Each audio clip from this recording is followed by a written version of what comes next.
Today I'm going to tell you why trees are as conscious as us. So first I want to talk a little bit about the inspiration of this project. So this tree here, it can be found in the Mapleview Park in Barrie. So once this all blows over, then you can come have a look at this. And in person, it is it's just an experience to be around this tree. It is absolutely massive. This side branch here is about 3 times the thickness of me. And it's just really awe-inspiring to be around. And what really made me think when I looked at this was why did I do this basically? It's a pine tree, and pine trees and most evergreens are supposed to grow kind of in an arrow shape. So when the snow falls, it kind of cuts through the snow and the snow glides off it. But this tree decided, no, I'm going to grow how I want to, and I'm going to decide to be like this. And just looking at it really made me think, if it can decide to break the norm and grow like this, as opposed to the generic cone shape, or in the forest where they just grow just straight up with no other branch at the side, then how do you choose it? And what else can they choose, or are they thinking? So first, before we can get into any of that, let's just look at the anatomy of the tree. So you have the bark on the outside, which is just a physical barrier for elements and insects as well. And this green thing around is the cambium, which is basically the skin that goes around the entire tree. And it's the tree's reproductive organ. It is responsible for all the horizontal growth of the tree. Inside, you might be able to see, I'm not going to show in the video, but there's a light ring. That's called wood on the inside of the green line. That's called the sapwood, and that's actually one of the few living parts of the tree. That's where all the sap goes from the leaves that photosynthesize and make all the sugar, and goes down to the roots, to the soil, to the fungi. I'll get some more on that later. And everything else on the inside is actually dead. The darker dead wood is called the heartwood, and that's where most of the used wood products comes from. And then you have these lines, so those are called rays, and they transport nutrients horizontally. And then the pith is the very middle that a person needs to dive into the tree. Over here, this is what it looks like on the outs. You just have a non-cut open view of it. And the permanent roots are mostly there for support, and the small feeder roots are mostly for nutrients. That being said, the feeder roots also provide support, and the permanent roots also collect nutrients, but for the most part, the permanent roots are the big roots that keep them in place. Then you have kind of your main central stem, or the trunk, and then you have the crown, which is the massive branches and leaves. So, how do we perceive trees in general? So usually, the corner are these green blobs in the corner of our vision. They can be pretty old. Sometimes you hear about trees being 200 years old. So I remember the headline, 1,000-year-old tree or something like that. They somehow make oxygen through photosynthesis or something, not too sure. They don't really change. Look out your window, see a tree, but when the next day, the tree's still there, hasn't really done a whole lot. They have roots that hold them in place and do something with nutrients, I don't know. They make really good syrup, and actually, interesting enough, birch, butternuts, and black walnut also have really good syrup. And the most important thing is that they're unaware. A bird lands on them, they can't shake the branch and get it off. They just kind of sit there and bask in the sun. But I'll tell you why almost all of that is wrong. First, I'm just going to break down everything I'm going to be talking about. So one, trees are conscious, and it sounds really tree-huggery, but they can communicate, they have personalities, they look out for each other, they also try to kill each other, they can form memories, they can be parents, they can count, they have senses, and they can even make decisions. Which sounds crazy, but there's a lot of proof to that. So let's start off with the Wood Wide Web, and that is the real name. I wish I came up with that because it's awesome, and it's essentially like the World Wide Web, but with organic matter. And this is how trees communicate, and this picture here is a really good illustration of it. So you have all your tree roots that go in the ground. They connect to these fungal networks, and in each step in the forest, there are literally kilometers of this string of fungi. Mycorrhizal, I think it's called. That's the name for fungi that attaches to roots. And it's really interesting because they connect via electrical impulses, and that's how they communicate. This tree can send an electrical impulse, it goes all the way up to that tree, and they can communicate that way. And they can also tell each other apart, kind of like when you send a text. You're not sending a text to every single phone connected to the network. You're sending a text to one specific person. So trees can also do that. Those are great and all, but what are these trees talking about? So, for the most part, they're not talking about last night's sports game. They're saying, "Hey, can you pass me some food?" For the most part, most of the trees that will end up needing more nutrients will usually get more nutrients when they send a request to the Wood Wide Web. And a perfect example of this is the documented birch and Douglas fir example. Now, this happens across almost all species of trees. This is just the one that that was used for the testing. So, birch is a deciduous tree, which means it drops its leaves, and a Douglas fir is a coniferous tree, which means it keeps its leaves. And in the winter, the Douglas fir is able to photosynthesize and gather sunlight and collect carbon. And the birch cannot, it's in dormancy because it has no leaves. So when it's winter and the birch can't create its own nutrients, then the Douglas fir will be able to send nutrients to the birch tree. Now, when it comes to summertime, the birch is out, and birch trees are usually a lot bigger than Douglas fir trees, and the leaves are out blocking a lot of the sun. The birch will send more nutrients to the Douglas fir. It's very fascinating. And not only can they send nutrients, but they also can communicate non-verbally, albeit, but they can warn each other of insect infestations. So if one, let's say, ash tree is getting the ash borer or emerald ash borer, whatever it is, they can warn other trees to be producing enzymes to help fight off against it. Trees can also tell each other basically to move out of the way, I need more sun. And this can lead to the phenomenon called crown shyness, where all the trees are doing that simultaneously as they grow, and then none of the crowns actually touch. And you look up, there's like even space across all the crowns, which is really some really cool trippy pictures that you can look up online for that. And this is where it gets a little more theoretical. There's also some proof that they can share information. However, again, there's not a whole lot of funding for researching trees can talk. So this is still not a complete scientific fact, but it has been theorized by many people. So just a little bit of proof, if you're wondering, I just said it was theorized, so how much of this is really true?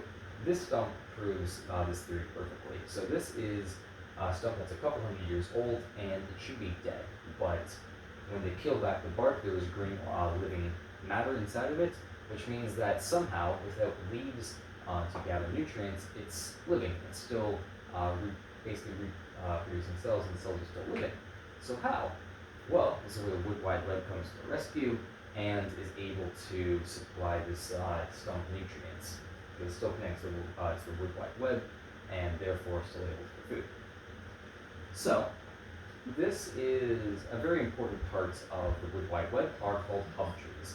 Now, before I get into my points, this is kind of a graph that shows all the trees that are connected in this web. And this is just from one example of the exact research.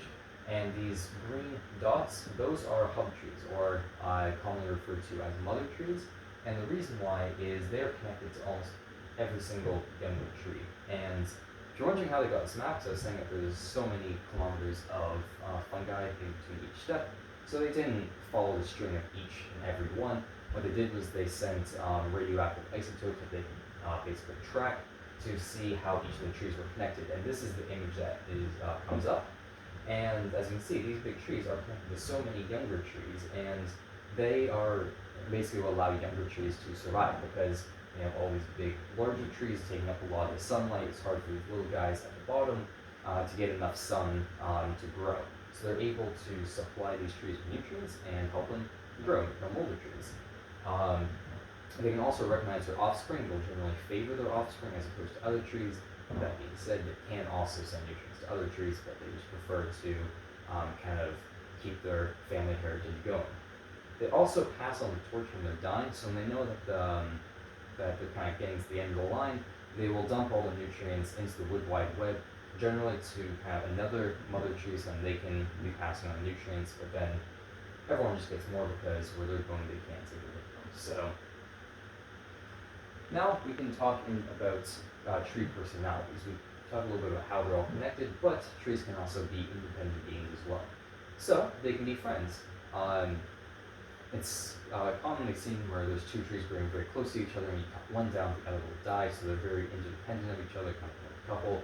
And they'll grow branches away from each other. You won't even see a single branch that tries to get into the other person's space. And that's just really fascinating that you can see trees cooperating basically be lifetime couples. That being said, they can also be really greedy. There are trees that will ask for more nutrients than they really need, and they use that to grow bigger than they really should be. And they can also kill each other. A very notable example of this is black walnut trees, and they produce a chemical in the soil that inhibits the growth of other trees. So I'm talking about a lot of trees try to help each other and kind of grow as one big organism. There are some that do kind of like to hinder the progress of others for their own survival, and eventually if they hinder it enough, then they can kill that tree because they take all the sunlight and nutrients. So yeah, not all trees get along perfectly. And if you thought all that's interesting, this is where it gets really crazy. So I was talking about the Wood Wide Web and how they're able to essentially communicate with each other. Now we're going to look at the tree individually and see what kind of senses and mind it has. So first, let's talk about the senses. The first is the sense of gravity, which this illustrates right here. There's this experiment done in the late 19th century, and they put plants on a spinning wheel. The wheel spun about 150 RPM, and because of centrifugal force in science, the gravity comes from the center. And as you can see here, the plants grew towards the center. So it just shows that they're able to detect gravity. Also, somehow you can get a plant to grow upside down. And get the pot to go upside down, the plant would grow in a U shape. And I'm not quite sure how people have done that, but you can find pictures of that online. It's really cool. They also have a sense of smell, and as proof of this, giraffes come to the rescue because there's a tree that giraffes eat that produces a gas that warns the other trees of that giraffes are coming to eat them. So giraffes, to counter this, they'll look for food into the wind essentially, so then the other trees can't be warmed because the gas is being blown in the opposite direction, so then they can't make or defensive enzymes to make the leaves gross essentially. And on a still day, the giraffes will go about 100 meters, trees are about 100 meters away from each other because the gas can't spread that far. So, even though we might not think that trees have senses and can smell, giraffes know this and they use it to their advantage. They also have a sense of sight, which they don't have eyes. How do they do that? Well, they do have a sense of gravity, they know to grow upwards, but they also have to know where the sun is. And you might be saying, hold on, being able to see where the light's growing is not a sense of sight. I'm going to say that's exactly what our sense of sight is just detecting where light is coming from. So, therefore, they have a sense of sight. There's little buds in their bark that, very teeny tiny buds in their bark that can detect light, but also in their buds, there's very translucent that can detect the slightest amount of light, which is very useful, especially when I'm going to talk later about how to know when to bud and when to drop their leaves. They also have to have a sense of time and temperature, again, so they know when to bud and when to drop their leaves. So, they can also make choices. Going back to the Wood Wide Web, they get to choose who they're sending the nutrients to. They're not just kind of blind throwing nutrients randomly, hoping it gets to someone. They know exactly which tree that they want to give nutrients to, which ones need it, and they can also choose when and where to grow their branches. Like that one picture I showed you at the very beginning, the tree decided that it would be best to grow a branch off to the side, and it would be best to grow that branch really large for whatever reason the tree had. I'm not too sure. Now these next 2 points I'm going to talk about a little bit in the next slide, but they choose when to bud and they choose when to drop their leaves, which for trees, that is very, very important. I'm going to tell you why. So being able to decide when to bloom and when to prepare for winter, a lot of people will say it's automatic. Well, it's when it gets hot, they're able to start to bud, and when it gets cold, they drop the leaves. And yes, but they have to be able to know exactly when, because even if they're a few days behind on budding, then that means that their fruit will be delayed and they will be delayed on finding prime real estate to grow their offspring. So they have to be able to know how to best maximize the growing season. Now, if you have a warm spell in February, let's say it's a few days in February that gets really warm, the trees aren't immediately budding. And why is that? Because there should be reaction, they should be able to tell, well, it's warm, so therefore we're going to start growing our buds. But that's not the case. They basically count the amount of warm days, and they also have to be able to count how many hours of sunlight they're getting, because in February, days are a lot shorter, so they know if it's warm in February, okay, we're not going to bud our leaves in February because the days are only get, let's say, 8 or 9 hours of sunlight each day. So that also, by the way, proves a bit count. And during the cold days, it works kind of similarly. If it starts to get cooler, sometimes it can be kind of in some cool spells, like let's say in September or October. And granted, that is around fall time, but you don't see them instantly drop all their leaves because they don't really want to. They want to be able to photosynthesize for as long as possible without not going into dormancy where they freeze and die. And so you have to really be able to balance having enough nutrients and being able to not die. So a really cool example of this are the open beech trees that grow in North America.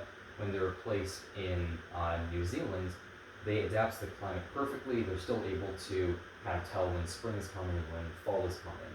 And what's interesting is that this also, well, they're able to tell the days and tell the temperature. That means that they also have to be able to establish a pattern to know when they're able to drop the leaves, and they have to know that because in the past, having 8 or 9 hours of sunlight, and while it still is warm, there's only 8 or 9 hours of sunlight, so they know, therefore, it's not the right time to bud. Which means they have to have a memory of some sort. So trees having memories, that's a weird concept to wrap your head around, but as I was saying, they have to know the patterns, they have to know the climate. It's not, they just be able to tell what weather is outside, because climate is kind of what you expect to have, and weather is just kind of what it is day to day. So, even if we say, okay, let's just chalk it up to automatic, let's just say none of that was real, and let's say it is automatic. Here's 2 pieces of proof that trees do have memory. So, there was an experiment done where they took 2 genetically identical trees. They had one planted in Alberta, one planted in Saskatchewan, and then eventually they exposed them to the identical drought conditions. And keep in mind, these are genetically identical, essentially clones of each other, and they were able to store water and use water differently. So it wasn't the same automatic process. They were able to do what they decided was the best way to efficiently use their water, as opposed to just doing what it was programmed to do.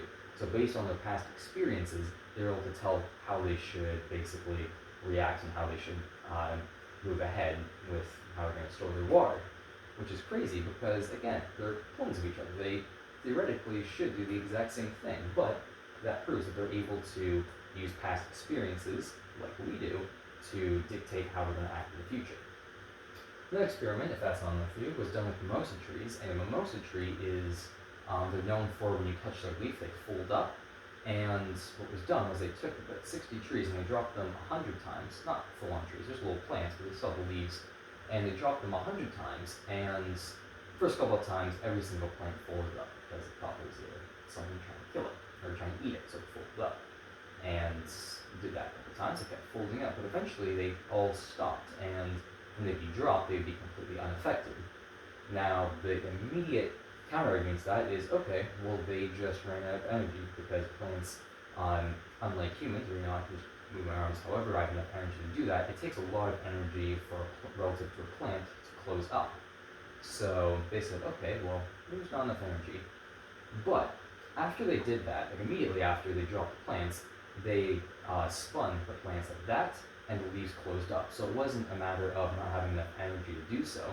It was because they knew that stimulus wasn't a threat, and they didn't have to expend energy closing up for basically no big deal. What gets even crazier is 30 days later, they decided to do that, and so they dropped plants again, and they didn't fold up. So that shows that they were able to store that information, that stimulus wasn't a threat. It's crazy. When I'm getting to this point, you'd be like, okay, that's all fine and dandy, but they just aren't as conscious as us. They don't have brains, they don't have neurons, they don't have complex thoughts like, why do I exist? And they're also reactionary. They don't grow a certain branch because they know they can look at their phone app and see what the weather's going to be like, the best way to maximize the sunlight for the future. So they're all reactionary. They don't produce defense chemicals before they're eaten. They don't look and see if there's bugs. They only do it once they're starting to be eaten. They warn people to not to produce the chemicals. They also don't make things. They don't make cars. They don't drive those cars to their 9 to 5 office job. So we can't really do what we can, so they can't be as conscious as us. And furthermore, a lot of the science has done this by the two most notable people, Susan Sicard and Peter. It's just the W. It's a German guy, and I'm not going to try to pronounce his last name. There's a lot of L's in it, but granted, they are scientists and they are very well respected and have jobs at universities. But a lot of the science they do done with emotions. It's not as clear-cut science as we like to do and have everything perfectly defined, big scientific words. I mean, they call them mother truths. That's not a very scientific term. And what I'm going to say all of that is, one, what is consciousness? We're not as special as we think. Every animal and plant, for that matter, thinks and reacts to the environment their own way. The way that we perceive everything is just how our brains are programmed to do that. So just because a bird's brain isn't programmed to process information the same way as we do, doesn't make them any less special, or make them any less special than us, or any less conscious. They're still aware, they're still thinking, they're still trying to survive just as we are. And while it's not identical to our consciousness, it definitely still is a consciousness. They have to be able to sense their surrounding. The trees have to be able to think of how to survive. They have to use past experiences to know basically what to do. So when you really start to break it down, there's not a whole lot of differences really, besides the fact that we live very quickly, whereas trees, they move very slowly. But if you watch time lapses, it's really interesting because they still move pretty dramatically, but it's just not on a scale that we can understand.